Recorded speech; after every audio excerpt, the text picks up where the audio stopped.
आज हम बात करेंगे राजा राम मोहन राय और ब्रह्म समाज।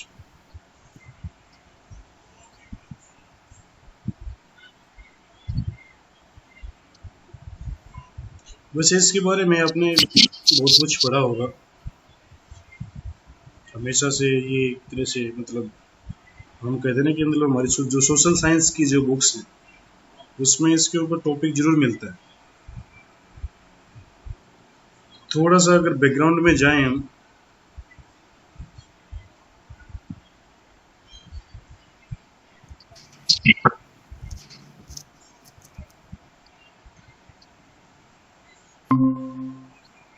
थोड़ी सी बैकग्राउंड में जाएं तो राजा राम मोहन राय, नितिका बेटा ये इतना माइक बंद करो इधर। राजा राम मोहन राय का जो जन्म है वो बंगाल में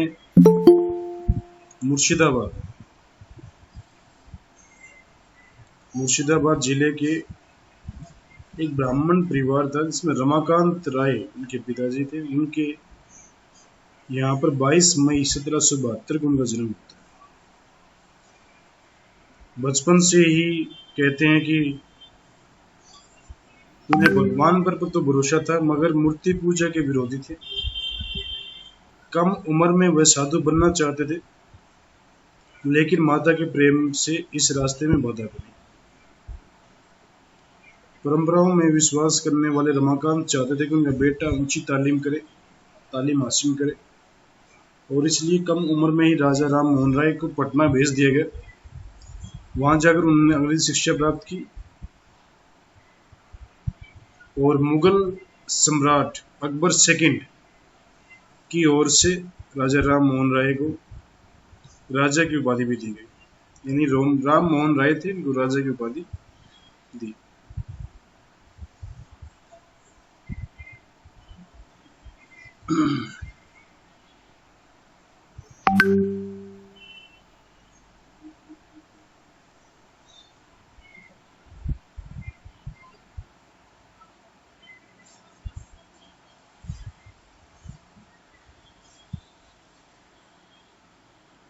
एक तरह से अगर हम बात करें, राजा राम मोहन राय एक हमारे टीचर थे, प्रोफेसर अंजू सूरी। जब हम एमए करते थे उस समय एक जिक्र किया उन्होंने कि राजा राम मोहन राय के दो चेहरे, इनके दो घर थे। एक घर पूरा ऐसा जहां पर हर प्रकार की चीज स्वदेशी थी, दूसरा घर ऐसा था जहां पर हर प्रकार की चीज विदेशी थी। और इसके बाद फिर जब हम बात करते हैं कि राजा राम मोहन राय के व्यक्तित्व की,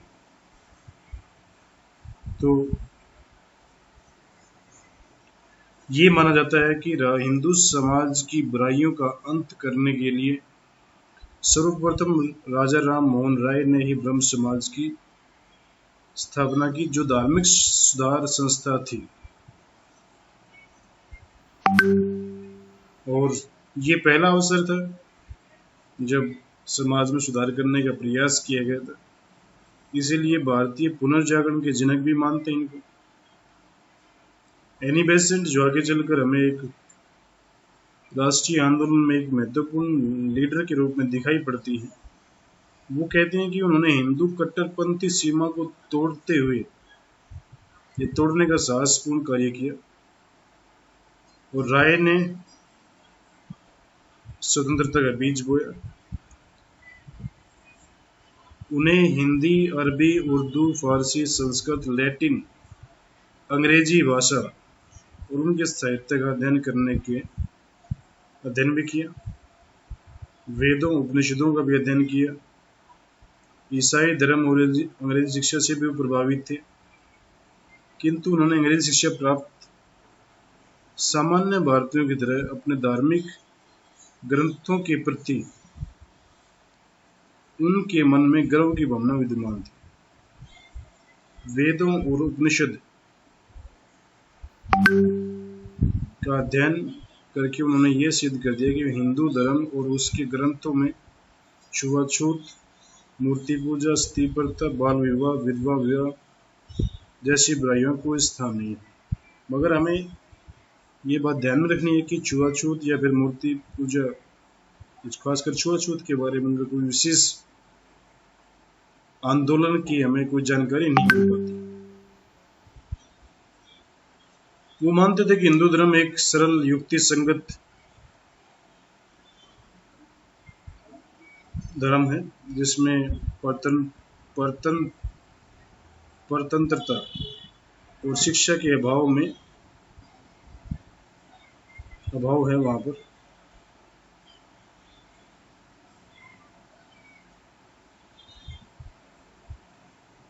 हिंदू समाज की सुदृढ़ स्थापना के लिए उन्होंने इन बुराइयों को दूर करने का प्रयास किया और 1828 में ब्रह्म समाज नामक धार्मिक सुधार संस्था की स्थापना की। शाब्दिक रूप में वैसे माना जाता है कि ईश्वर में विश्वास करने वाले व्यक्तियों की संस्था ब्रह्म समाज ने हिंदू समाज की धार्मिक और सामाजिक बुराइयों के विरुद्ध में आंदोलन करके भारत में पुनर्जागरण का श्रीगणेश किया। ये तरह से फॉर्मल बात रखी जाती है। ब्रह्म समाज के बारे में दो प्रकार के हमें सिद्धांत मिलते हैं, एक धार्मिक, दूसरा सामाजिक। सिद्धांत हर धर्म के या पंथ के संप्रदाय के बड़े अच्छे होते हैं, उनमें समस्या ही नहीं होती कुछ भी। अगर बात आती है व्यवहारिक रूप में वो कितने लागू हो पाते, वो चीज हमें देखने की पड़ती है। अगर धार्मिक सिद्धांतों की बात की जाए तो ईश्वर एक तथा सभी गुणों का केंद्र और भंडार है। वह न तो कभी पैदा हुआ और न ही कभी उसने शरीर धारण किया, यानी ये लोग अवतारवादी के खिलाफ हैं। सभी धर्म, जाति, वर्ण के लोग उसकी पूजा कर सकते हैं। वह शुद्ध हृदय से ही की जा सकती है। उसके लिए मंदिर, मस्जिद या अन्य प्रकार के बाह्य आडंबरों की कोई जरूरत नहीं है। पाप कर्म छोड़ने और उसके लिए पश्चाताप करने से ही मोक्ष की प्राप्ति हो सकती है। किसी भी पुस्तक को देवी मानने की आवश्यकता नहीं है, क्योंकि सभी में कोई न कोई त्रुटि है। मानसिक ज्योति और विशाल हृदय से ही ईश्वर के बारे में ज्ञान की प्राप्ति हो सकती है। ये कुछ उसके एक तरह से हम ये कह सकते हैं कि महत्वपूर्ण धार्मिक सिद्धांत है, जहां पर हमें दिखाई पड़ता है कि एक ईश्वर की बात कर रहे हैं।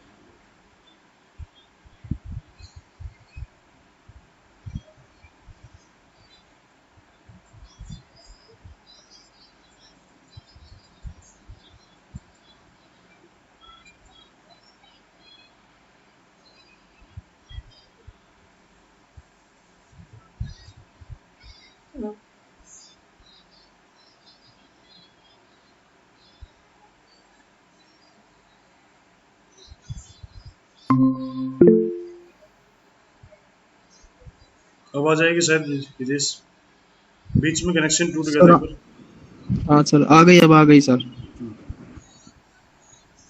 तो धार्मिक सिद्धांतों की अगर बात की जाए तो एक तरह से ये जो सिद्धांत थे ये ईश्वर को, वो कहते हैं कि निर्गुण व्यवस्था, निर्गुण जो धारा है उस निर्गुण धारा से प्रभावित थे। एक तरह से हम कह सकते हैं कि भाई जो आडंबर वगैरह थे उनका विरोध करने की भावना यहाँ पर हमें देखने को मिलती है। सामाजिक सिद्धांत की अगर बात की जाए तो जातीय भेदभाव और छुआछूत का भारतीय समाज में अंत होना चाहिए, क्योंकि इन बुराइयों के रहते कोई भी समाज प्रगति नहीं कर सकता। समाज में अंधविश्वास, रूढ़िवादिता का अंत तथा विवेक सम्मत व्यवहार होना चाहिए। बाल विवाह प्रथा, बहु विवाह प्रथा, सती प्रथा, भ्रूण हत्या का अंत होना चाहिए। समाज में विधवा विवाह शुरू होने चाहिए।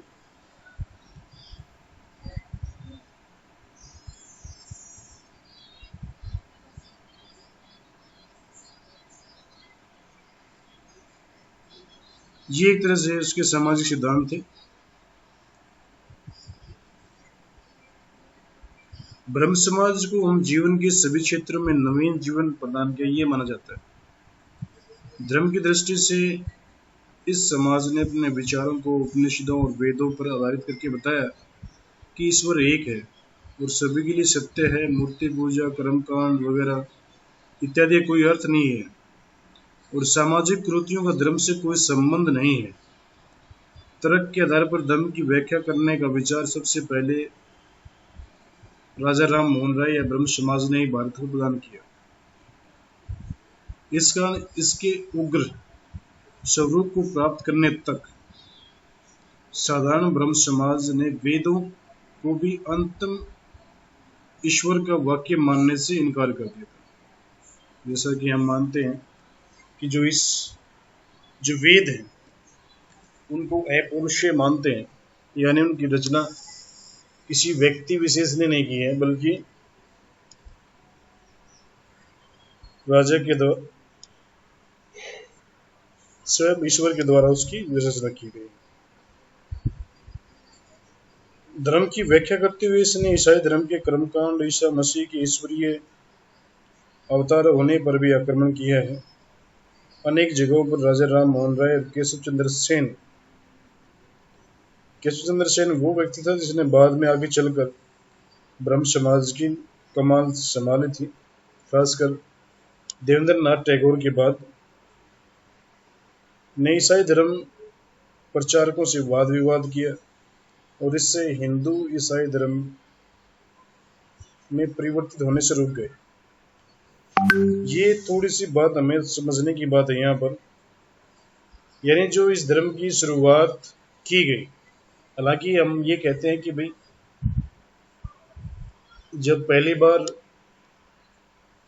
कर्मकांडों की या फिर हम कह सकते हैं कि वेदों की आलोचना होनी शुरू हुई थी, तो उनकी आलोचना करने का श्रेय सबसे पहले उपनिषदों को जाता है और उसके बाद फिर 6वीं शताब्दी ईस्वी पूर्व में जैन धर्म और बौद्ध धर्म के साथ लगभग 62 संप्रदाय सामने आते हैं, जहां पर उन आडंबरों का विरोध किया गया। और ये जो आडंबरों का विरोध करने की जो परंपरा है, अगर आप इसको प्राचीन काल से देखोगे तो एक निरंतरता दिखाई पड़ती है। हमें एक व्यक्ति का नाम भी ध्यान में आता है जिसको हम शंकराचार्य कहते हैं। उसने भी हिंदू धर्म में सुधार करने के लिए बहुत प्रयास किए, मूर्ति पूजा का खंडन किया, बहुत सारी चीजें उन्होंने अपनाई। और उसके बाद फिर जब हम भक्ति आंदोलन की बात करते हैं मध्यकाल की, तो भक्ति आंदोलन के दौरान भी हमें ये देखने को मिलता है कि एक तरह सैद्धांतिक रूप से तो हमें ये देखने को मिलता है कि समाज के सभी वर्ग बराबर है। जो मंदिर है या फिर जो संगत है जहां पर सब लोग बैठे हुए हैं, वो चीज वहां पर सब लोग ये कहते हैं कि हाँ बराबर है, मगर जब चीजें व्यवहार में आती हैं तो वो बराबरी का स्तर समाप्त हो जाता है।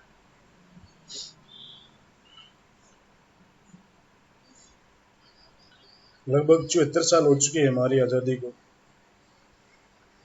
और आज भी कहीं ना कहीं वो चीजें, मतलब एक तरह से जो सामाजिक समानता की जो हम बात करते हैं, वो व्यवहार में हमें दिखाई नहीं पड़ती।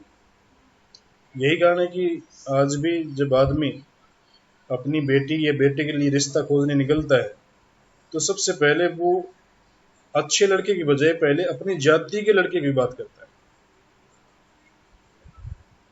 या अपनी जाति के जो लोग हैं उनमें शादी की बात चलाता है। अगर सामाजिक समानता के रूप में हम इसको माने तो इस सामाजिक समानता का फिर वो अर्थ रह ही नहीं जाता है। यहाँ पर फिर समस्या तो है ही फिर, यानी अगर हम ये कहें कि सिर्फ हमारी जाति के लोग ही सो कॉल्ड जो भी हैं, अगर उसमें ही अच्छे लोग हैं तो बाकी तो फिर सारे खराब ही, तो समाज को तो फिर चलना ही नहीं चाहिए तरह से, मगर समाज तो चल रहा है। बात यह कि हम जहां पर हमारी अपनी सहूलियत होती है वहां पर हम अपने हित में ही कार्य करते हैं। इसलिए जब हम अगर ब्रह्म समाज की खासकर सामाजिक और धार्मिक स्वरूप की बात करें, धार्मिक स्वरूप में तो ये बड़ी अच्छी बात थी कि उन्होंने दोबारा से उन आडंबरों का विरोध किया, जिन आडंबरों की वजह से लोगों में बहुत सारी चीज़ें हमें देखने को मिलती हैं कि विरोध भी हो रहा था उन चीज़ों का। मगर सामाजिक कुरीतियों से धर्म का कोई संबंध नहीं है, ये ऐसा मानना शायद तर्कसंगत नहीं होगा। उसके पीछे रीज़न ये है कि जब भी हम भारतीय समाज की बात करते हैं तो धर्म से उसका इतना गहरा जुड़ाव है कि बिना धर्म के समाज का अस्तित्व एक तरह से दिखाई नहीं पड़ता है, क्योंकि समाज की हर प्रकार की गतिविधि उस धर्म के द्वारा ही संचालित होती है। आप कोई भी शुभ कार्य करेंगे या कुछ भी कार्य करेंगे तो धर्म सबसे पहले आपके पास आकर दस्तक देगा कि भाई हाँ, शुरुआत मुझसे करनी है। चाहे वो हवन के बारे में हो, चाहे वो शादी के बारे में हो, चाहे वो मृत्यु संस्कार के बारे में हो, सब जगह की शुरुआत धर्म से ही मानी जाती है। तो हम ये मान सकते हैं कि भाई सैद्धांतिक रूप से तो बड़ी समस्याएं खत्म की ब्रह्म समाज आंदोलन ने, मगर धीरे धीरे वो जो व्यवहारिक स्तर पर अगर इसको हम खोजने चलेंगे तो हमें उतनी सफलताएं दिखनी प्रारंभ नहीं होती हैं। मगर फिर भी हम ये कह सकते हैं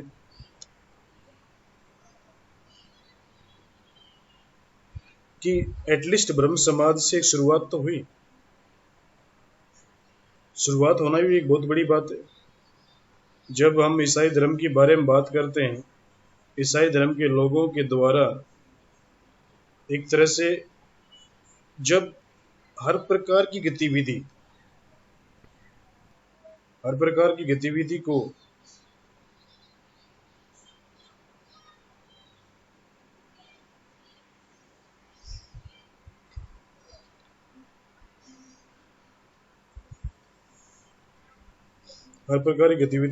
एक तरह से कंट्रोल किया जाता था, तो वहां पर ब्रह्म समाज कुछ अच्छा कार्य कर रहा है। दूसरी एक बात और आपने ध्यान दी होगी जिसमें हम कहते हैं कि इससे ब्रह्म समाज की स्थापना से हिंदू लोग ईसाई धर्म में परिवर्तित होने से रुक गए। जैसे हम कल बात कर रहे थे कि जब हम इसके नेचर की बात करते हैं, कल्चरल रेनेसां की नेचर की बात करते हैं, इंडियन कल्चरल रेनेसां की, तो वहां पर हमें दो प्रकार के प्रभाव दिखाई पड़ते हैं। एक प्रकार वो था कि जहां पर स्वदेशी प्रभाव था, दूसरा था जहां पर हमें विदेशी प्रभाव दिखाई पड़ता है, यानी विदेशी स्वरूप दिखाई पड़ता है। या फिर हम ये कह सकते हैं कि विदेशी व्यक्तियों या विदेशी कंपनियां ईस्ट इंडिया कंपनी और ईसाई धर्म प्रचारकों के अधीन समाज को सुधारने का प्रयास करने की शुरुआत हमें इस आंदोलन के दौरान दिखाई पड़ती है। तो यहाँ पर एक सबसे बड़ी जो चिंता भी ये थी कि मतलब बहुत सारे जो हिंदू थे या मुस्लिम थे, खासकर हम अगर ब्रह्म समाज की बात कर रहे हैं तो इसका जो लिंक था वो सिर्फ हिंदू समाज से था। तो हिंदू समाज के बहुत सारे लोग ईसाई धर्म में परिवर्तित होते जा रहे थे, और ईसाई धर्म में परिवर्तित हो रहे हैं। इस चीज को उस समय के जो हिंदू वर्ग है वो उसको सही नहीं मानता है। उनको लगता है कि उनकी जनसंख्या खतरे में पड़ जाएगी धीरे धीरे, इसलिए भी इस ब्रह्म समाज की स्थापना की जाती है। और तभी तो हम राजा राम मोहन राय कहते हैं कि भाई समाज की स्थापना के बाद बहुत सारे हिंदुओं ने जो ईसाई में धर्म में परिवर्तित होते जा रहे थे उन्होंने अपने धर्म को छोड़ना स्वीकार नहीं किया।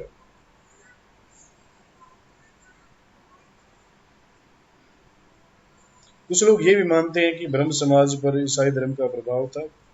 वो इसलिए मानते हैं क्योंकि राजा राम मोहन राय के द्वारा हमें बार बार ये प्रयास दिखता है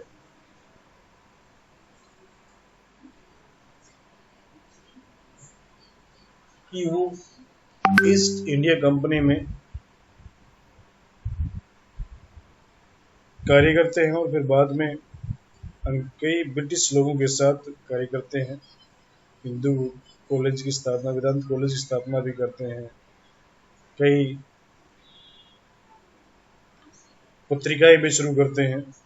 तो इन सभी पत्रिकाओं से हमें ये पता चलता है कि उनका प्रभाव या फिर वो एक तरह से हिंदू समाज से ईसाई धर्म से काफ़ी प्रभावित थे। मगर यहाँ पर इसकी जो अगर हम जो सामाजिक और धार्मिक सिद्धांत देखते हैं तो वहाँ पर हमें ईसाई धर्म का वो प्रभाव दिखाई नहीं पड़ता जैसा कि बात की जाती है।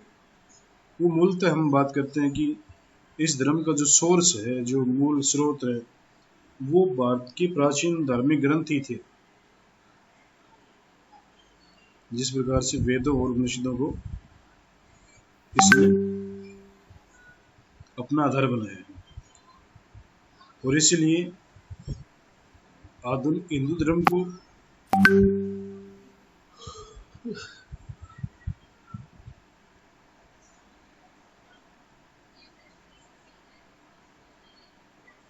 ये एक मिनट होल्ड करिए भाई, मैं पानी लाइए और नींद जी आ रही है।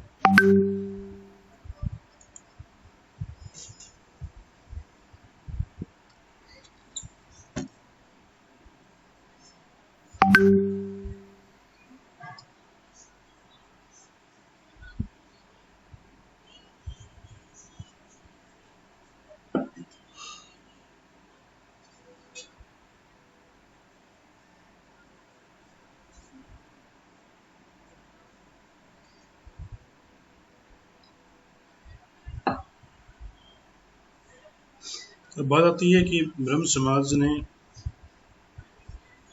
किस प्रकार से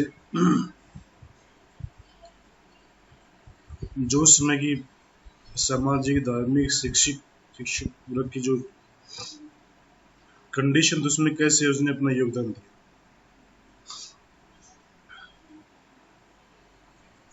पहली बात तो ये है कि समाज के अधीन या फिर राजा राम मोहन राय के प्रयासों से काफ़ी पत्र पत्रिकाएं, समाचार पत्र, स्कूल, कॉलेज की स्थापना हुई, जहाँ पर धार्मिक वाद विवाद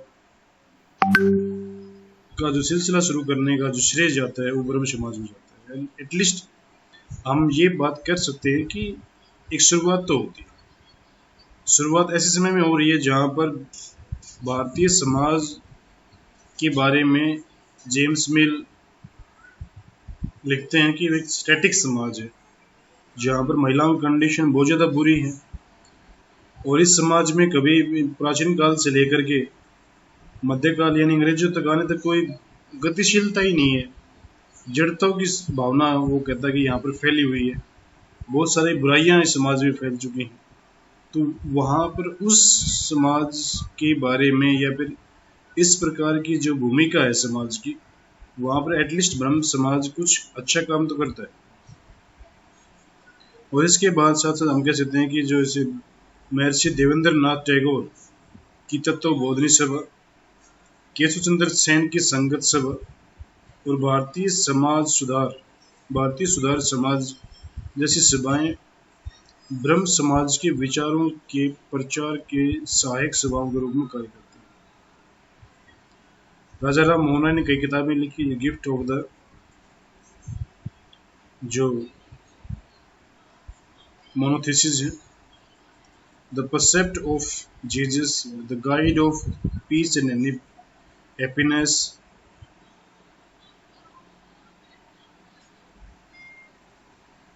काफ़ी किताबें इस तरह से लिखते हैं जिसमें धार्मिक ग्रंथों को विभिन्न भाषाओं के अनुवाद में भारतीय समाज और धर्म के स्थायी योगदान की तरह हमें देखना पड़ता है।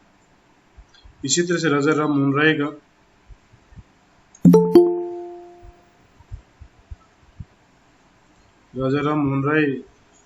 की appeal to the Christian public, Keshav Chandra Sen का your Bengal, that is for you, an appeal to British nation, the destiny of human life जैसे लेखों और वक्तव्यों ने भारतीय समाज के जन जागरण और निर्माण में महत्वपूर्ण भूमिका निभाई। मिरातुल अखबार, संवाद कौमुदी जैसे समाचार पत्र या पत्रिकाएं राजा राम मोहन राय द्वारा चालू की गई। केशव चंद्र सेन द्वारा इंडियन मिरर, वाम बोधनी साधारण ब्रह्म समाज की स्थापना, तत्व कौमुदी, ब्रह्म तत्व कौमुदी, ब्रह्म पब्लिक ओपिनियन, संजीवनी आदि, ये पत्रिकाएं इस समाज द्वारा चालू की जाती हैं।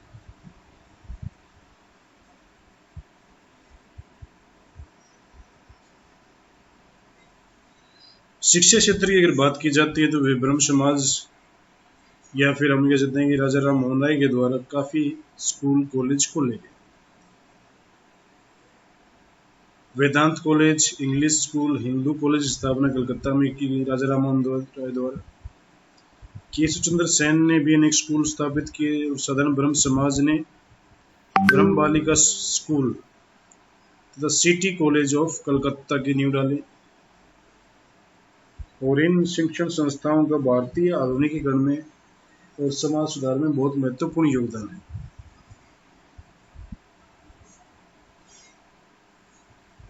एक बात हमें ध्यान में रखनी पड़ती है कि ब्रह्म समाज का जो प्रभाव था वो बंगाल में ही था, मगर ये था कि इस समाज की वेदन की इमिटेशन में यानी देखा देखी में, नकली में काफी कुछ, जैसे महाराष्ट्र में प्रार्थना समाज, दक्षिण शिक्षा समिति, दलित उद्धार मिशन इत्यादि देश के अलग भागों में ये व्यवस्थाएं शुरू होती हैं।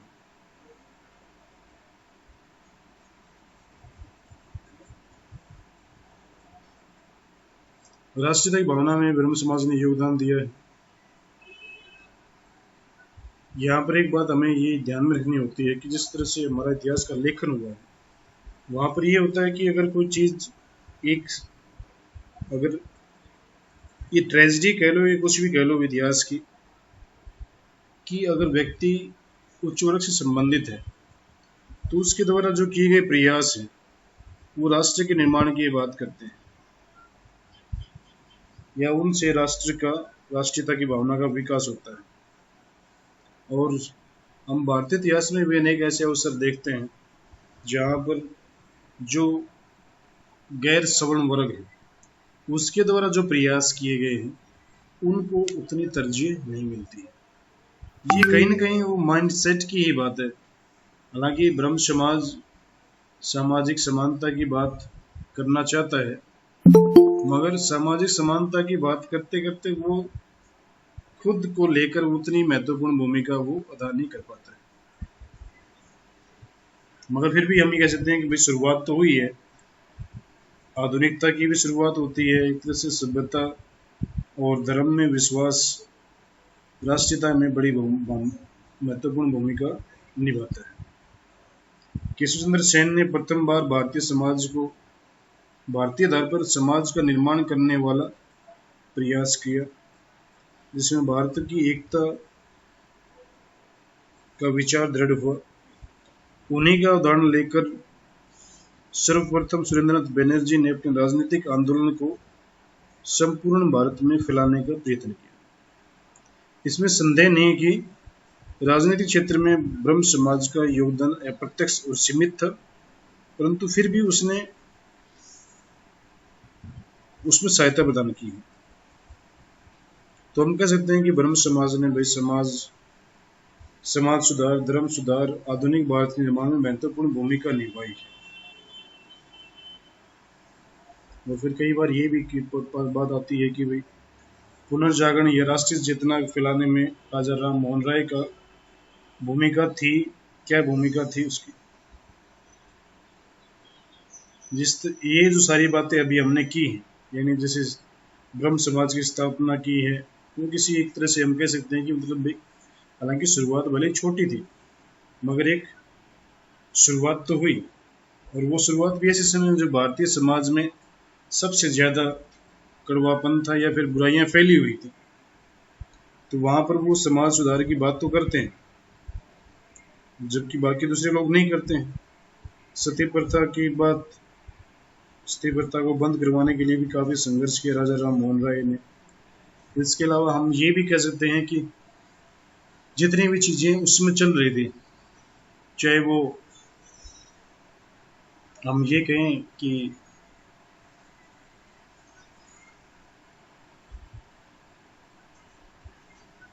उसमें चाहे वो स्कूल एजुकेशन की बात हो या फिर कॉलेज खुलने की बात हो, समाचार पत्र की बात हो, पत्रिकाएं शुरू करने की बात हो, पत्रकारिता की शुरुआत हो, तो आधुनिक पहला पत्रकार भी इसको माना जाता है। तो हमें एक शुरुआत दिखाई पड़ती है जो हम कह सकते हैं कि भाई भारत में अगर पुनर्जागरण या फिर नवजागरण शुरुआत होती है तो कलकत्ता से ही होती है, बंगाल से होती है। और ये भी रीजन है कि मतलब वो बाकी जो भारत का समुदाय है कहीं ना कहीं बुद्धिजीवी वर्ग से वो लोग हमसे काफी मतलब अलग दिखाई पड़ते हैं। ये शायद इन्हीं जो शुरुआती जो दौर के उनको उन्होंने आज तक उसको बांध के रखा है उस चीज को। तो बंगाल समाज में जो अंधविश्वास था, रूढ़िवादी था, तो उसको खत्म करने का प्रयास हमें इस समय देखने को मिलता है। और यही कारण है कि मतलब भाई कहते हैं कि राजा एनी बेसेंट भी कहती है कि राजा राम मोहन राय में अद्भुत शक्ति, लगन और दृढ़ता थी। उन्होंने हिंदू रूढ़िवादिता की सीमा तोड़ने का साहसपूर्ण कार्य किया और स्वतंत्रता बीज बोया, जैसे हम पहले ही बात कर रहे थे, जिसने पुष्पित, पल्लवित और फलित होकर राष्ट्रीय जनजीवन को नई चेतना से अनुप्राणित किया। तो इस तरह से हम ये कह सकते हैं मतलब भाई यहाँ महत्वपूर्ण भूमिका अदा की है पुनर्जागरण में और राष्ट्रीय जागरण में राजा राम मोहन राय द्वारा और ब्रह्म समाज के द्वारा। इसमें ऐसी कोई बात हो जो आपको समझ में नहीं आई हो, उसके बारे में फिर हम बात कर लेते हैं।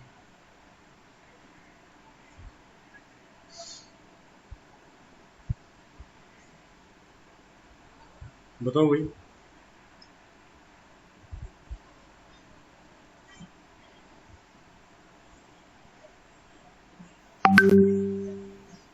रितेश,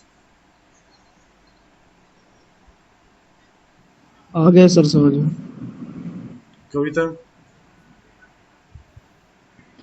आ गया सर। सुमन, आ गया सर। हाँ जी, मोहित,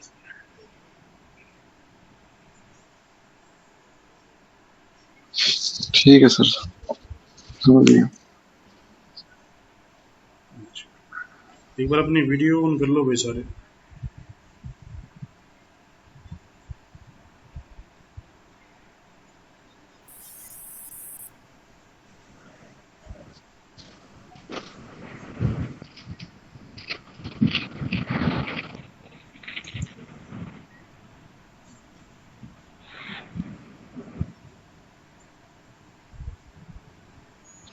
ये मंत्र कुमार कौन सा है?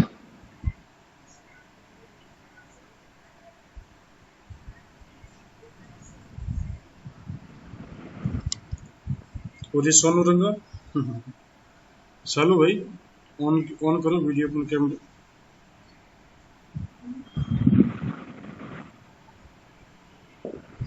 सोनू रंग तो पूजा है सर।